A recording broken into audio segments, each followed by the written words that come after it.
Welcome to Postcards to the Universe with Melissa Caprio. Do you believe in magic? What if you were told that all you had to do was get a little creative and work a magic spell to bring anything you can imagine into your life? Here on Postcards to the Universe, we will share manifesting, tips, postcards, creativity, abundance, and prosperity. Here is your host, Melissa Caprio. Hey everybody, and welcome to Postcards to the Universe with Melissa, creating the life you crave. Happy Thanksgiving to anyone who celebrates Thanksgiving, to everybody in the U.S. Tomorrow's Thanksgiving. It's a day to be thankful for those things that we already have in our life, and it's a really good day to look around you and see all of the wonderful things that you can be grateful for in your life. So I hope you are with your loved ones and you get to enjoy a wonderful Thanksgiving. I have a really cool show today. I have spiritual entrepreneur. She's also a photographer. Her name is Adjanys Marrero, and she's my guest, and she's going to join me in just a few minutes.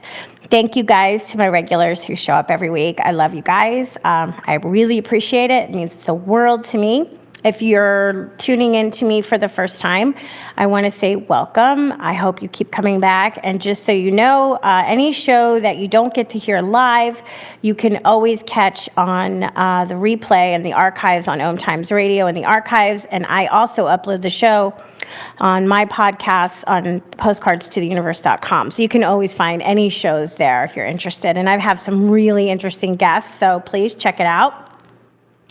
Like I said, my guest today is a photographer. I am also a photographer, and I'm an author. And I have a book. It's titled Postcards to the Universe, Harness the Universe's Power and Manifest Your Dreams. And in my book, I took photographs of people's manifesting postcards, which are kind of like mini vision boards. And when their manifestation became the reality, they shared their story with me, and I published it in the book. So we have 30 manifesting stories in my book, along with the photos that I took of their postcards. And I have a bunch of writing exercises and fun games, manifesting games to play to bring more abundance in our life in the main areas where we always would like more abundance, which is love, money, our health, careers, so there's just so much good stuff in there. So I hope you check it out. If you're interested, please go to Barnes & Noble or Amazon. You can purchase a book. You can also ask your favorite bookstore to grab you one if they don't already have it in stock. And I started reading from my book online. I've been releasing probably one video a week. They're about 5 minutes long. I've been reading the book start to finish. So you can also follow along on Instagram, TikTok. I post them there, and then I share them on YouTube and LinkedIn. So you can follow along that way too. And if you do, just let me know that you're there. Send me a little hi, a little wave that says, hey, I'm listening. I would love that. And what I started doing is every week I usually release a photo with, I call it a magical message. It's usually on Mondays with an affirmation. And since I started reading the book, I decided that I wanted to re-photograph all of the postcards that were in the book. And I've been having a lot of fun doing that. And it always has an affirmation along with it. And this week's is healing through art. And a painter, Barry, contributed his postcard to my book, and his story is all about healing, how art has healed him throughout his life. So you can check out his story if you are interested, and I hope that you are. All right, a couple of announcements I want to make, and I've been mentioning this if you listen to me on the regular. I have 2 workshops. One is a rotating workshop. It's called Manifesting Through Gratitude.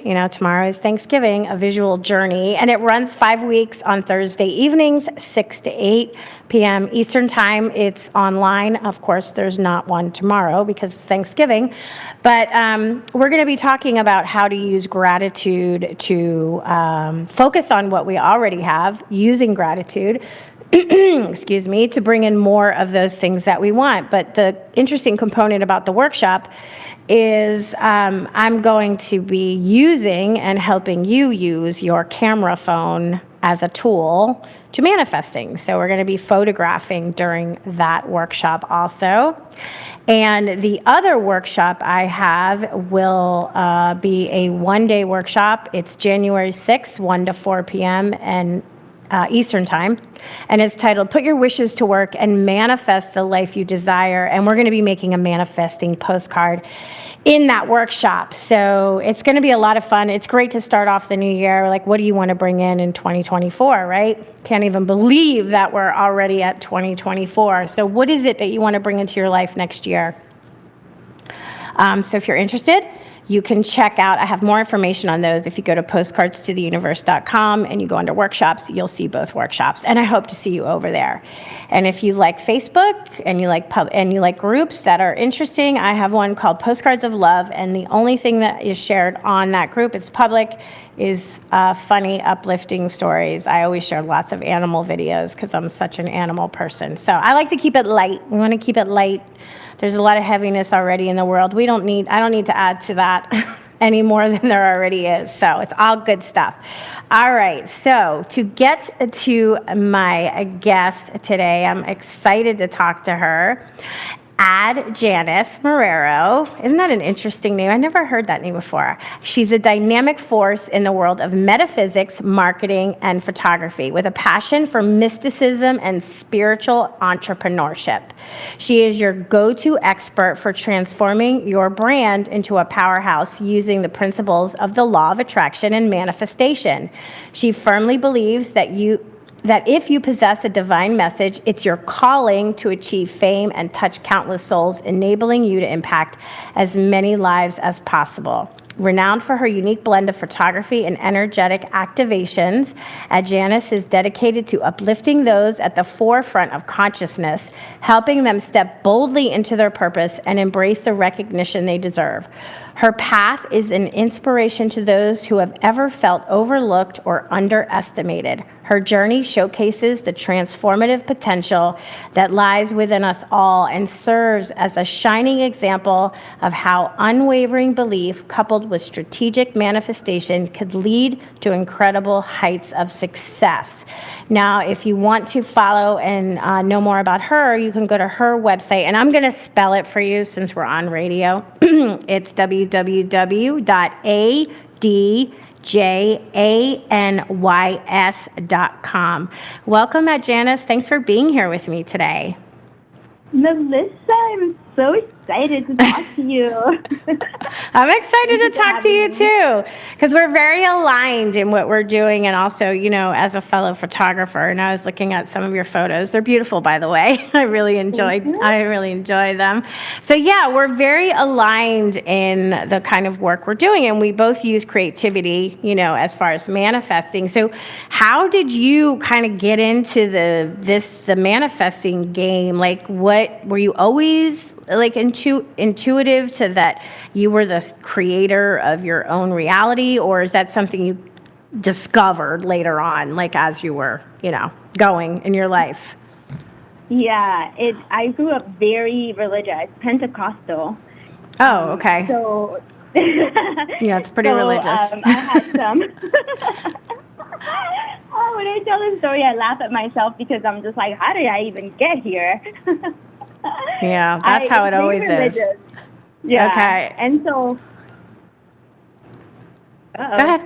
No, I'm here. Can you hear me? Yeah, go ahead. Yeah, I didn't mean to cut you off.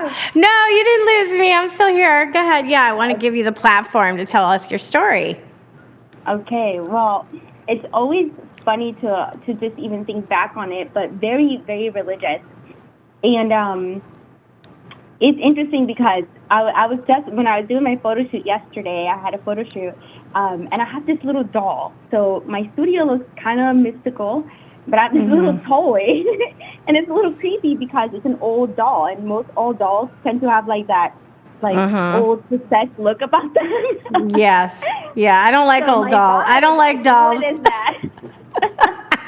Is it your doll, or did your client bring the doll into the shoot? I'm just curious. It's your doll. It's my doll. I actually bought it, and now it's vintage because it's from the 80s. Oh my God, the story is that my parents thought it was demon possessed, and they threw it away when I was young. So my inner child, I was like, should I get a pet, or I really wanted to feed my inner child, and I don't know why this crazy doll out of the blue showed up in my memory, something that I never think about, and I had to scour Etsy just to find it. And you found her. My background's very religious, so to the point that if a doll seemed to be possessed by the devil, it was going to be thrown away. I got, prayed over, and so it was very strict and very scary, because in Pentecostalism, I don't know how familiar you are. Tell me if you're familiar with Pentecostalism. I mean, I know what it is, but I'm not familiar at all with the teachings. Like, I don't know about how strict it is, or, stringent. I don't know anything about that. Okay, so basically it's like very extreme Christianity, but like women can't shave their legs or do anything that seems seductive. You can't listen to music from the outside world. So it's pretty insulated, yeah. I think being Hispanic and Puerto Rican still made it really fun, because going to church is like a party. But when you get out of the world and you look back, you go, whoa, that was not okay. Like, very controlled, Yeah, sure. Well, it's not surprising to me that having that background would make you question, well, what else is there? Like, what else is available to me? Like, this can't be the only way, right? That's what we always think. It was just so weird. Mm-hmm. Yeah, even being indoctrinated, it was too weird. I was like, it feels like God hates women. It feels like the devil's out to get women. I was like, what's going on with women in the Bible? Like, I'm a woman. I don't understand. Mm-hmm. I don't feel much different than my brothers. I don't feel like they're better. Like, I just didn't. Even as a child, it just did not make. It didn't resonate with you. Yeah. Yeah. So what's the story with the doll? Did the doll make you re-examine your inner child, and that's what, like, was the doll representative of that to you? Right. So it was like a few weeks ago, and I was doing. Have you ever read The Artist's Way? Yeah. Oh, yeah. Yeah, I have it. Right? I have it, and the workbook. Yes, I've done that. I used to do the 3 pages all the time. Yeah. Every morning. Yeah. Yep. Yeah. Mm-hmm. So I had kind of just gotten to the end of it, and it was kind of like, I think it was an exercise, but it was actually telling you to get like something insignificant for your inner child. Could have been like a stone. Of course, crazy Gemini. I was like, well, I'll get a stuffed animal. I'll get this. And nothing. My inner child was like, nope. And so that's where this story comes from. But it's also like regaining that power, because as a child in a controlled environment, with the ignorance of my parents, like, they threw away my toys. So as an adult, I'm 45. Getting this doll is a little funny and creepy for my kids, but it means so much for my inner child. And believe it or not, it's a healing tool. It's sitting in part of my office, and I look at it, and it's almost like I'm giving my inner child all the toys that she kind of, like they got all thrown away. And, side note, I don't even remember playing that much as a child. I always felt like a mini adult. And I was like, I think that it was because of that moment. Like, it suddenly was like, toys are bad. This is not okay for me. So so you're a creative. And well, it is interesting, and it's interesting to me as a creative person, because creativity, especially as children, equates to play, right? We get to be playful when we're being creative, as a photographer, right?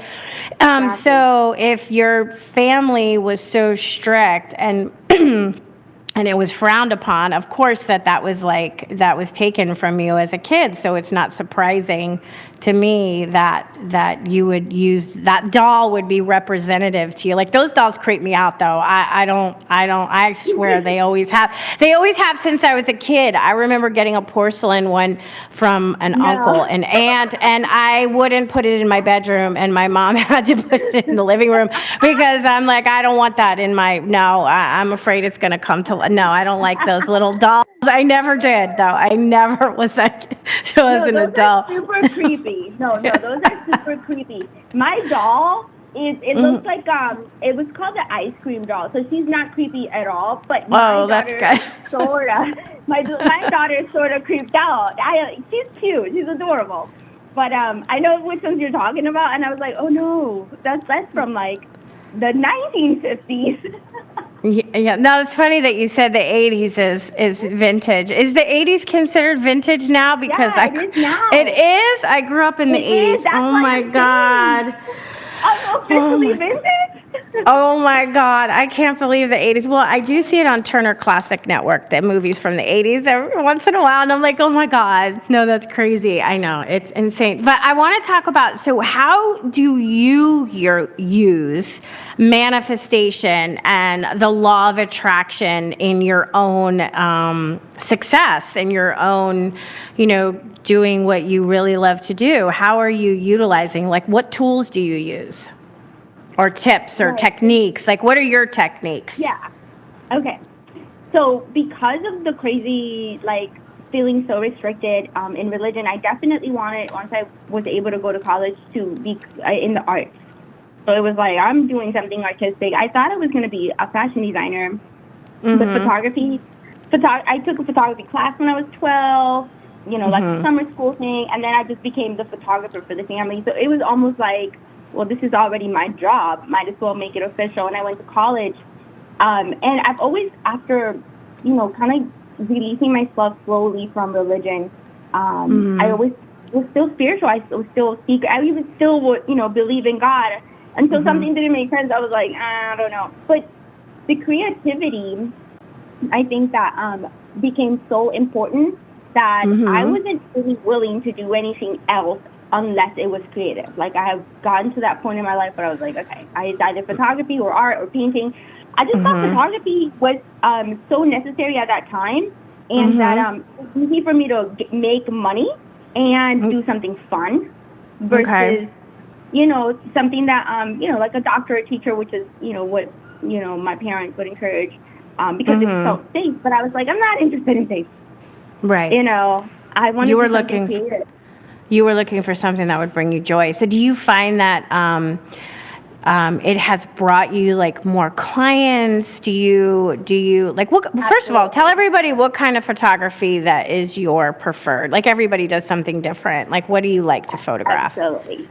So when I went to school, I did it. I knew I wanted to do fashion photography because when I was young, as a teenager, I wanted to be a fashion designer. So I was like, okay, close enough.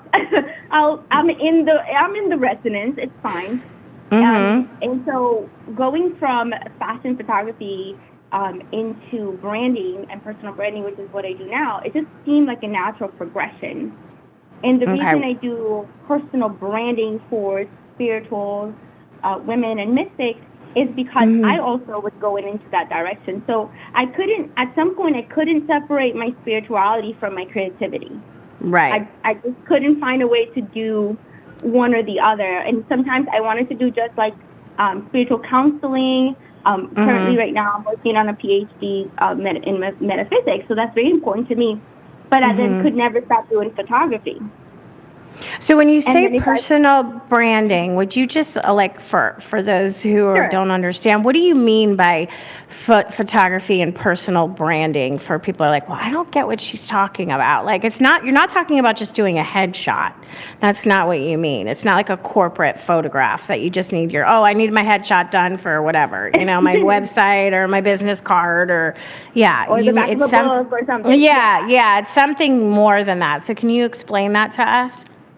Absolutely. And I love to use the term business photography because as soon as you understand that it's simple, with business photography, the idea of branding is to bring the story of your brand, the story of your business or service, what you do, or sometimes the story of your mission. I know I have women that, they read tarot cards and they do psychic stuff, but their mission is for healing homelessness. So the story has to be told in a way in this world that's so quick and fast, and we have social media that's like 30 seconds long. Even though video is the fastest converting type of content where people feel resonating, they get engaged. Photography is the fastest stopping one. It's the scroll stopper. Because it takes 3 seconds to get into a video, but it takes 55 milliseconds to look at a photo. Yeah. So it's on a very unconscious level, it's very powerful. Go ahead. No, I was going to say, well, I totally get that because I do some videos, but I prefer still photography. I still do, as a photographer. I know that.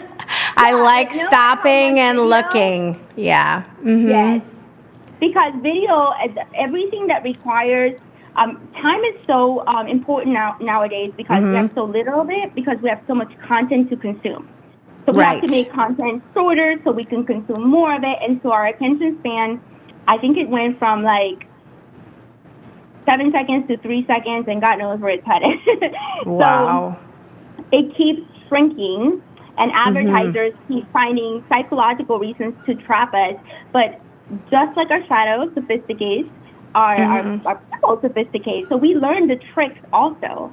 It's not like you're always fooled. We're fooled temporarily, but then we learn, and those advertisements are not effective anymore. So, like catchy titles, right? Like, make sure you put a catchy title. That's cool, but that still requires someone to invest time, 5 seconds, 10 seconds. And in the world that we're living in, those seconds are precious.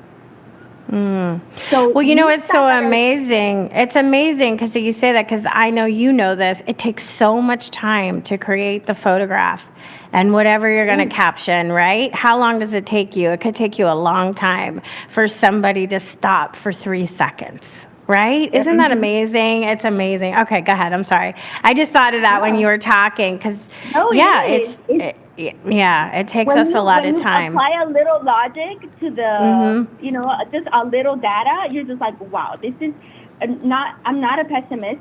I'm an optimist. But we could be, realist is not a word that I use.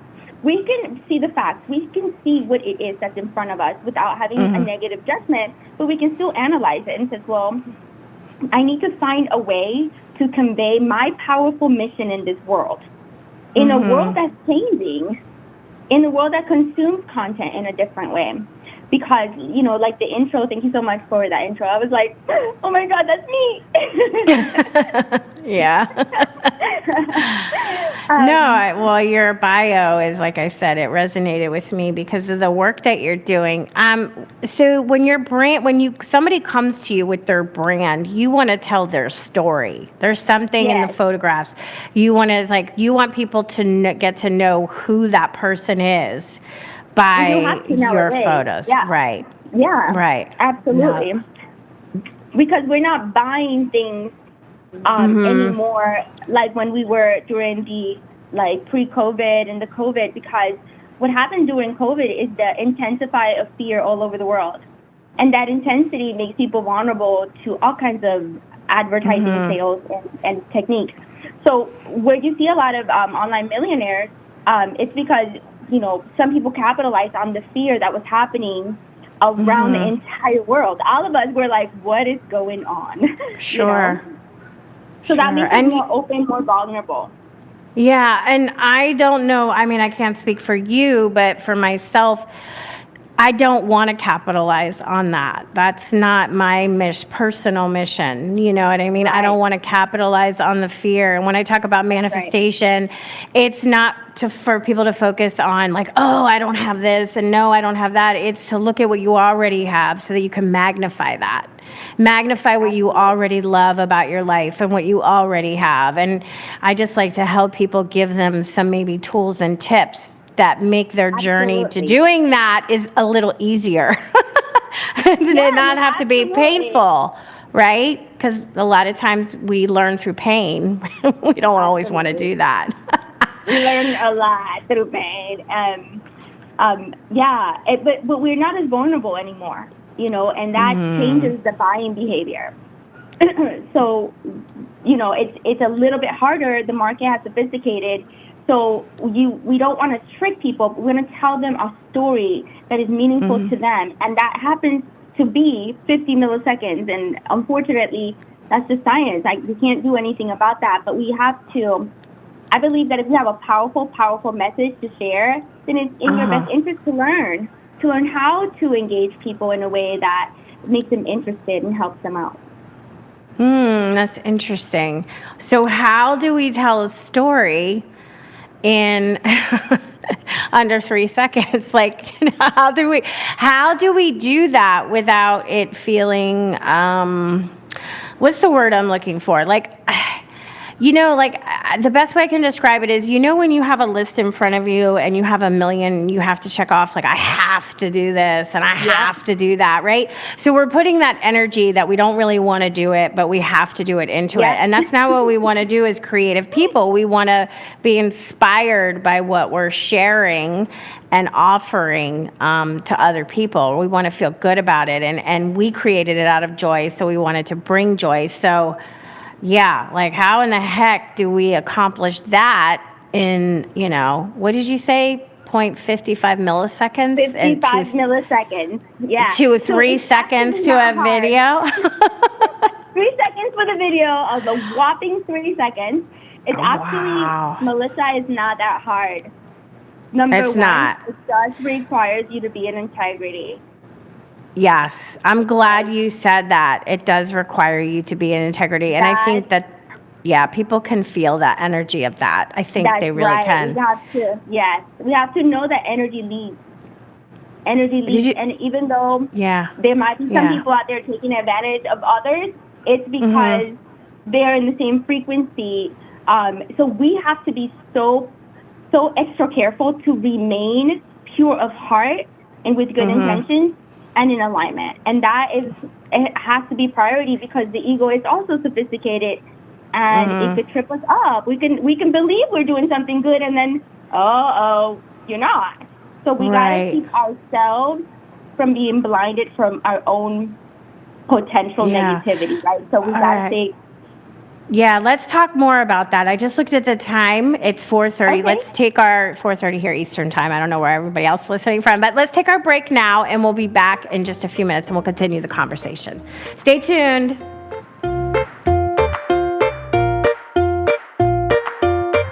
Conscious media for conscious minds. Om Times. Host your show on IOM FM, the radio network of Om Times Media, one of the more recognized brand names in the conscious community, and is backed by the extensive marketing reach of Om Times. Hosting a show on IOM FM immediately connects you with our extensive dedicated community. Everyone has a story. I have a story. You have a story. We all have a story. As I see it, you have 3 choices. Allow your story to define you, use it to excuse you, or utilize it as a method to empower you. It's your life. You have the power. You choose. Rewrite your story on finduniquelyyou.com. Imagine yourself being transported to India, to the banks of the Ganga and an ashram in Rishikesh. Visualize that you are welcome to satsang with an American sannyasi who shares the wisdom of her guru. Your visualization has manifested. Join Sattvi Bhagawati Saraswati for inspiration and transformation every Thursday at 11 a.m. Eastern on Om Times Radio. Ascending Hearts is no ordinary dating site, but a spiritual dating site with a purpose, to link you with your soulmate. We engineer the serendipity so you can trust that you will attune with someone that has the same matching vibration as you. Ascending Hearts, the conscious dating site for the spiritually aware. Try Ascending Hearts for free. ascendinghearts.com.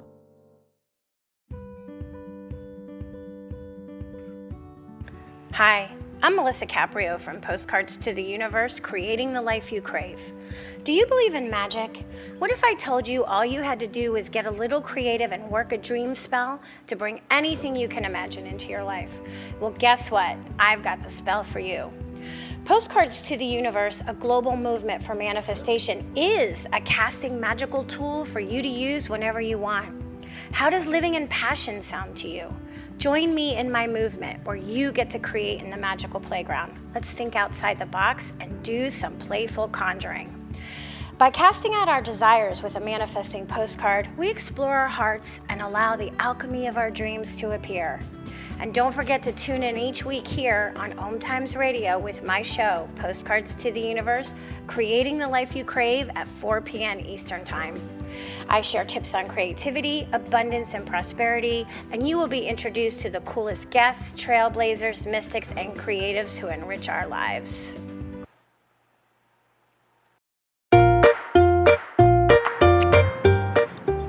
Hi, and welcome back. If you're just joining me today, my guest is Adjanys Marrero, and she is a photographer, and she teaches spiritual entrepreneurship. She helps us with getting our messages out there, right, in a unique and a creative way in integrity. So how do we use the principles of the law of attraction and manifestation to transform our brand, so to speak? Well, it's the same exact work. I realized that when I was doing branding, I was asking people questions that were really important, like, their practices, like what's important to them, their values, things that in branding, we're asking people like colors and symbols, but in magic, we're creating sigils and we're creating symbolism around our homes. We're using affirmations. And I just, like I said, I suddenly found myself where I didn't know where one ended and one began, and the work was exactly the same. It all always began the same. It began with your identity. And so in metaphysics, your identity is who you really are, which in my opinion is the divine. And in branding, your brand identity is that message that you're putting out there, the people you're reaching, exactly who you're talking to, your values, and the colors and the symbols, right? They are also the same thing. They kind of send that signal out and say, hey, where are my people at? Look at these pretty colors, because the people who are in that same vibration are going to be like, I love that brand. So it is definitely a vibrational exchange, but we are human beings, and in the world of senses, the eye is king. Beauty has so much value. That's why we go to museums. That's why when we buy a house and it has a front view of the beach in Malibu, it's millions and millions of dollars. You're not buying the house, you're buying the view. And the view was made by God. So I want people to understand that, to be credible, especially when you are, considered like a person that does magic or spiritual, a little bit different. I want you to be seen as credible. I want people to see yourself and say, wow, I feel like that person can help me. Because I work a lot with psychics, so there's a lot of 800 number psychics, right? A lot of DMs, like, I feel connected to you. And all that stuff really tarnishes the image of the real psychics who sometimes do remote viewing with the military. Sometimes they, we have Abraham Hicks, who channels a powerful message for the world. So it gets tarnished sometimes, and my desire is to elevate that, so it's celebrated, and so it's seen as credible and not like, hocus pocus crazy people. Right. So that's why you help people find their unique message that they can share with the world, right? You help brands find because we're all so unique and we all have a different story to tell. And some of us tell very similar stories, but we each tell it in our own way that I may resonate with some people and you may resonate with different people, right? Because we each tell our story differently, but our message may be the same. It's just on how we tell it and who resonates with that. So and that's the most important part, to know that it's about who you're serving and not be kind of self-serving. So what would be a good question for anybody listening to ask themselves if they have something, a brand, a product, something that they want to offer to people? Like, what would be a good question for them to say, how do I share this, or how do I market this? I hate the word market. Like, I wish we could come up with a better word than marketing, because it always makes me think of like car salesmen, like as soon as you walk in, like you get hit with like You know, sorry to all the car salesmen listening, but you know, like that aggressive, like you know, they're pitching you. Like you don't want to feel pitched to all the time. So what should I ask myself if I want to share my message, like to make sure I'm within integrity?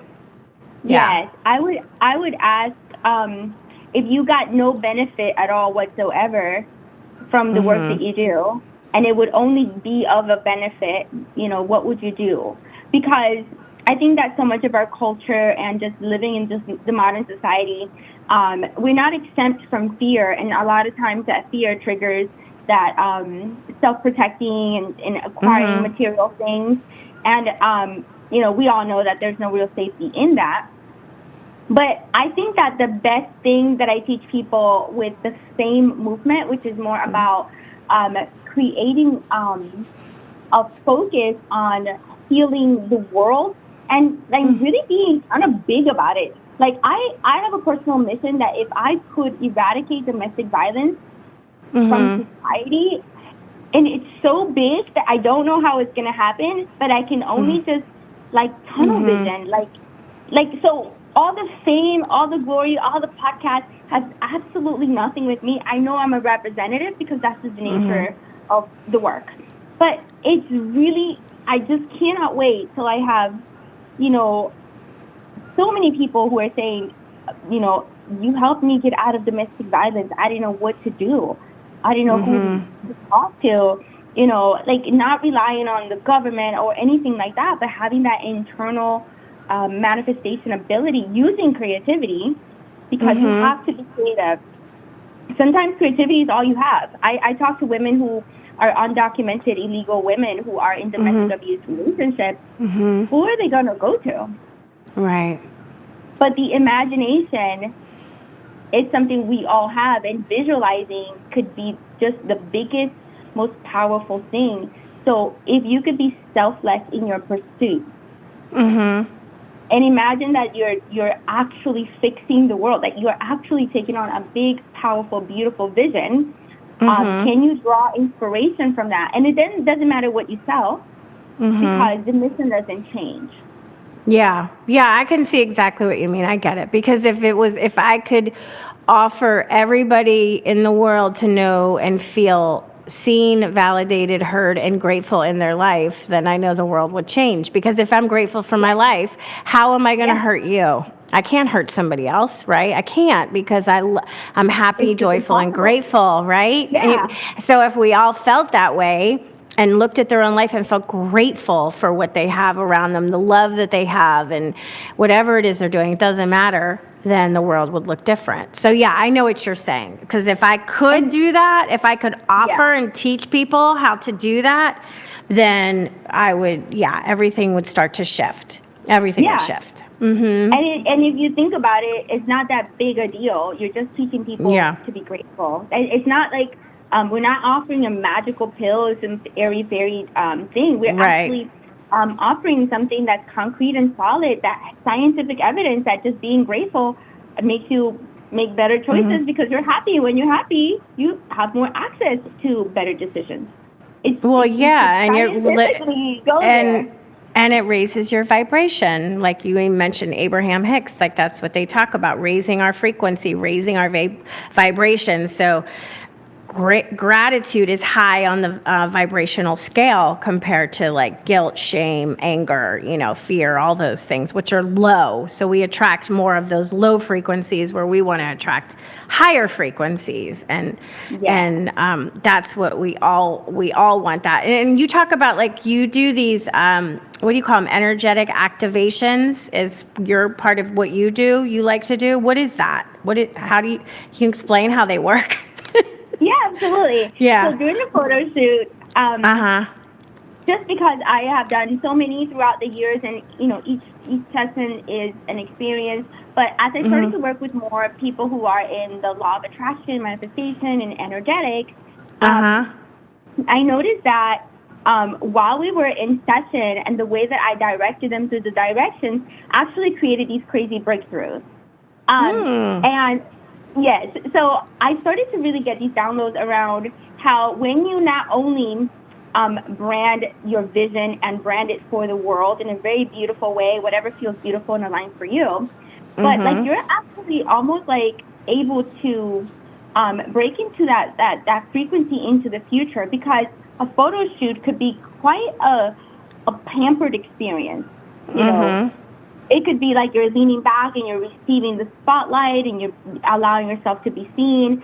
And there's nothing you can do except pose, you know, no matter how uncomfortable you are, you're still being like held. And I realized that a lot of people, it's almost like they grab that future self and they just literally brought it to this very present moment. And I was like, it's like you meet your future self, because you're dressing how she would dress, you're speaking and you're feeling into that. And I'm bringing that that energy because I want you to be at your highest calibration, because I know that's what's going to get captured in the image. So the reason I do metaphysical branding is because if you're in a negative mood, okay, for example, you know, I'm sure you have a lot of listeners, but I'm a woman. So speaking of women, being in front of the camera is nerve-wracking. Yes, it is. We have so many body issues, so many issues, you know, it is nerve-wracking. Yes. And so when you are scared of how you look, you are, even if you look beautiful, but your hair and your mind is going, I look crazy, I feel ugly, I'm fat, I'm this, I'm that. Yeah. I don't care how beautiful your images look, the energy that is being emitted is going to put people off. Yeah, I agree with you on that. Because the energy is, So what I need to do is to break people out of thinking about themselves and thinking about their clients. So in my sessions, you're always constantly thinking about the work and the love that you're giving your clients. So when I capture you, I literally capturing you the love you have for those who are going to see these images.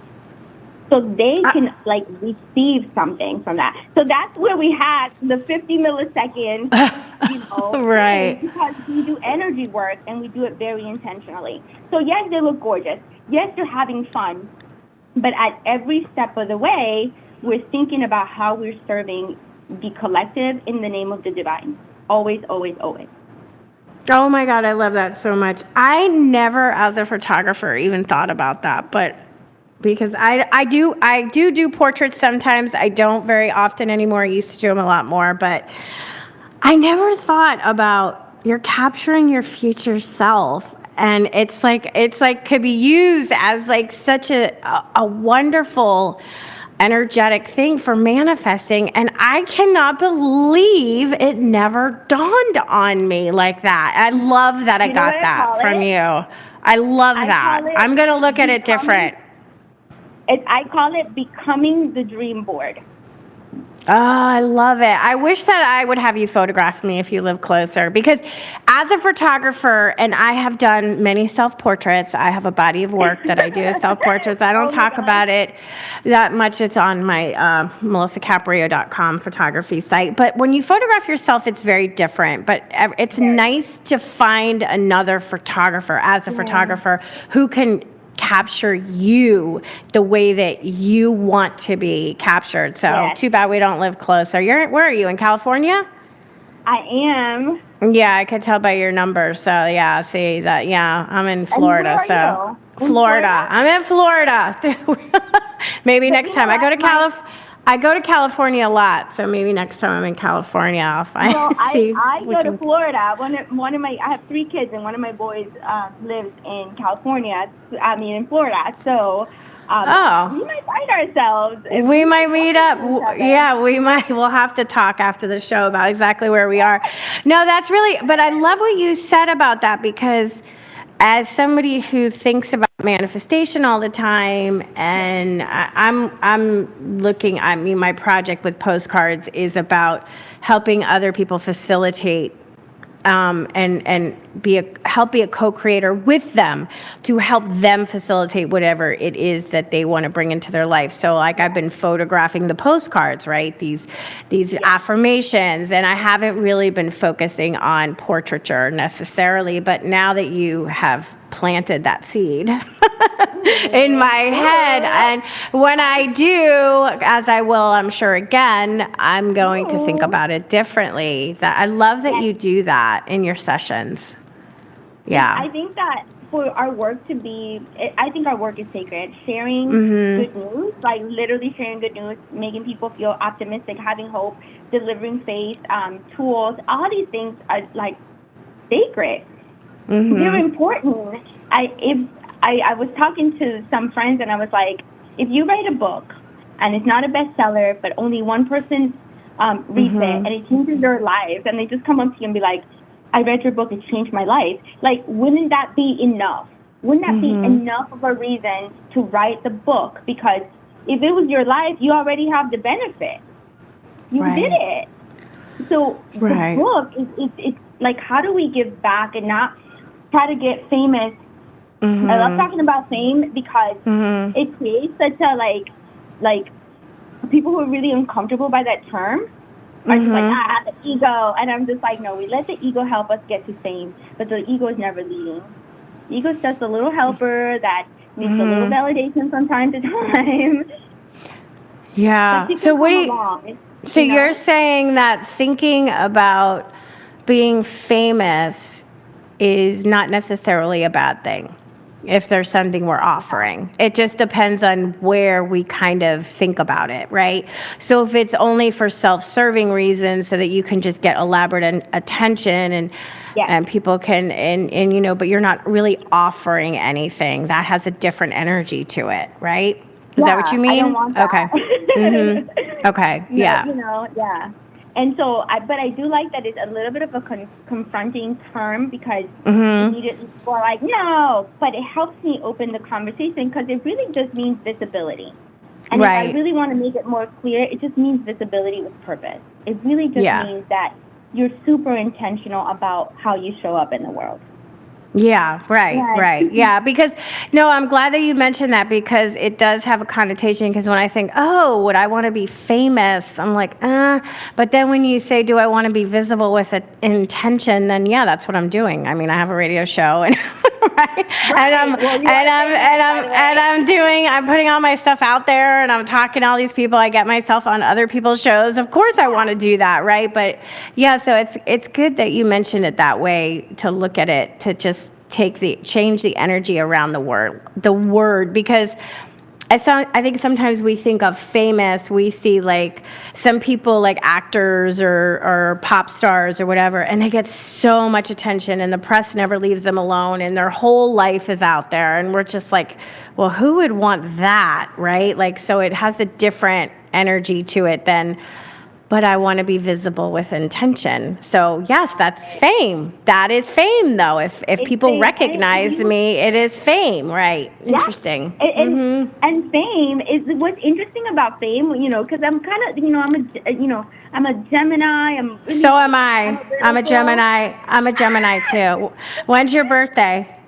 May 27. When's yours? Oh, you're early Gemini. I'm June 19th. That's Gemini's errors. Yeah, I know. Yeah. Interesting. Okay, go ahead. So you were going to say I'm a Gemini, so go ahead. What was it? I cut you off. Sorry. Did I lose it? I feel like I lost it. Probably. That's what us Geminis do. We cut each other off in conversation, and then we lose our thought. And we never run out of things to talk about, so it's not even a big deal. Never. Oh, you were talking about fame. Yeah, go ahead. Yes. Well, you are famous, and I know that it may feel uncomfortable, but fame is something that we all want because it's just simply to be recognized. But the reason we want it is it's what makes a difference. The more that your platform and your podcast, a beautiful podcast, and by the way, I listened to the most recent one, and I was like, jaw to the ground. Yeah. When she was talking about the UFOs. Yeah, that was wild. She was wild. She's a sweetheart. Ride. Yeah. I was like, whoa. Yeah, it was wild. I feel like I was on a roller coaster.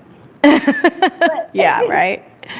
But the idea is that the more people that know about this podcast, the more people that get to share the perspective, that's a good thing. Yeah. But that is fame. Fame is a relationship between you and the world. Sometimes the difference is that it's not necessarily a one-on-one relationship because you couldn't possibly be friends with, you couldn't even possibly be friends with 1,000 people. It would be impossible to be, you can't call that many people, you can't text them. Yeah. So you wouldn't really have a intimate connection with that many people. but you can still have an intimacy and have a connection and have this relationship that's a little bit about the work that you do, not necessarily like, hey, call me. And a lot of people also think that the celebrities, like you were mentioning, that, you know, I don't want paparazzi, I don't want this. I can promise you,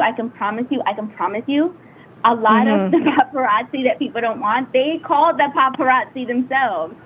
It's a lot of stuff is just perception. And so there's a lot of people that enjoy the limelight. You know, there are. And some people who are famous, and they're famous in their world. For example, a famous violinist, I would never know who they are, but in their world, they're famous. They're famous, right? So that's very, very true. Fame is not, you know, Paris Hilton. Paris Hilton is not Paris Hilton. It's a character. So sometimes that's why I always like, well, bring it back to the people, and I always feel like you take the spotlight in. That's a very vulnerable and brave thing to do, because in reality, people can be cruel, and if you say the wrong thing and make a mistake, you're putting yourself out there. No, it's true. Yeah, you put yourself out there. Yeah, you put yourself out there, and you know, I try to be. I'm a pretty open book. You know, like on my social media, I don't share anything too personal, but I am not. But I'll share on the podcast, like with like pictures or something, like a lot of stuff. But like on the podcast, I'll share, like if I have a guest and the story resonates with an experience that I've been through, and it may be painful or even like, you know, embarrassing, I have no problem sharing it. You know, I'm pretty open, because I feel like we've all had those in our lives. You know, like we all have 100%. Had those moments, and then it also, I believe, it makes me more relatable, you know, because I can understand. I'm more relatable. Well, because you went through an experience. Well, I know what that feels like. I had a similar experience, you know, instead of being like people who come up and preach and then they haven't actually gone through the stuff themselves. That's always, So what would you, go ahead. No, go ahead. With the photography, what? I was going to say with the photography, that's really also important to know is that because you're a photographer too, I know you can understand that like photography is a skill, and when you know phones and things come out, it's really cool, but it should never replace the seriousness of having that the business, right? Like maybe in America, it's like the legal stuff, but for me, in my soul, it just tells me that I take care and I treat my business as something that I'm responsible for. And when I can take selfies, I take them. But when I can afford to pay my sisters, you know, I like also pay it forward, right? Yeah, absolutely. No, I agree. Like as a photographer, you know, the phone cameras are great and they've gotten really good. And don't get me wrong, but when you study photography, you really study the way the light reflects on what it is you're photographing and how you frame the picture. And that's not something that everybody can do. And it is a skill. And it really is a skill. And you know, I believe we're true artists. You know, our tool is the camera. You know, we take what we see in the environment and we use our camera to help bring it forward for other people to enjoy it, right? In our own unique way, in our own unique vision. Absolutely. And when you brand in this way, in a metaphysical way, which means you're leading from your soul, from your integrity, you never have to worry about competition. You and I could look, both of us are metaphysical, both of us are photographer, and we would never stand next to each other in any amount of competition. We're rooting for each other. I'm like, girl, you should try this, do this, right? You get to own the God-given gift, and it's so freeing to be in the era of collaboration where you can tell another photographer. I don't know about you, but like when I grew up and when I went to school for photography, you had to keep your secrets to yourself, and you had to like make sure people didn't steal your clients, and it was very competitive. So to be in collaboration where you can just be like, hey girl, here's my secret, because my secrets on you are gonna look different. Of course, of course. And if you and I each had our cameras and we're photographing the same exact subject, it would look very different. Your picture would look very different than mine, right? And yeah, I agree with you. I agree with you. It's beautiful. Right. It's Yeah. Which is really, really, really cool. We only have like a minute. Is there anything that you want to share or let people know if they want to connect with you, the best way to find you, you know? The best way to find me is on my website, adjanys.com, ADJANYS.com. And yeah, and from there, then you can find my other stuff, courses, classes, you know, and I'm very open book, easy to connect with. So if you guys reach out to me, I'll be so happy to connect. Oh, Adjanys, no, it's been really interesting talking to a fellow photographer and doing what you're doing. And I love what you said about, you know, when you photograph people and the brand and, you know, bringing that visioning forward, like, right? Like what your vision is, bringing that to the photograph in the present moment, and that is manifesting. I love that. Well, thank you so much for being here with me today. It was a pleasure. And guys, as always, thank you for listening to Postcards to the Universe with Melissa, creating the life you crave, and wishing everyone a wonderful week filled with joy, abundance, and love. Happy Thanksgiving, everybody. Peace.